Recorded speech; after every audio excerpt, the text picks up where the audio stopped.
আসসালামু আলাইকুম ভিউয়ার্স, আপনারা কি জানেন শয়তান কেন আল্লাহ চ্যালেঞ্জ করছিল? যদি না জেনেই থাকেন তবে আজকের এই পুরো ভিডিওটি দেখুন, তবেই জানতে পারবেন মূল ঘটনা। শয়তান আল্লাহরে চ্যালেঞ্জ দিয়ে বলল, আল্লাহ এত সোজা না, একটা বান্দারও আপনি জান্নাতে নিতে পারবেন না, পারলে জাহান্নাম কিছু বাড়িয়ে বাড়িয়ে বানান। আল্লাহ বলবে, ও শয়তান, তোর কাজ হলো ওয়াসওয়াসা দেয়া, আমার বান্দার কাজ হলো গুনাহ করা, আমি আল্লাহর কাজ হলো খালি ক্ষমা করা। বান্দা গুনাহ করবে আর আমি ক্ষমা করে দেব। শয়তান বলে এত সোজা না। বান্দা যখন মসজিদে যেতে চাইবে, আমি মাঝ রাস্তায় ধোকা দিয়ে মদের আড্ডাখানায় নিয়ে যাব।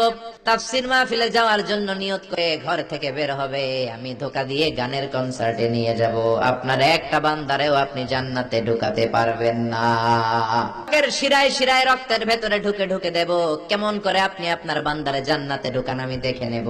আল্লাহ বললেন, শয়তান তুই চ্যালেঞ্জ দিলি, আমিও তোর চ্যালেঞ্জ নিলাম। আমার ইজ্জতের কসম, আমার জালালিয়াতের কসম, বান্দা জীবন গুনাহ করবে, পাপ করবে, অন্যায় করবে, মালাকুল মাউত যখন বান্দার রূহ ধরে টান দিবে, ওই টান দিলে গড়গড়ানি শব্দ হয়।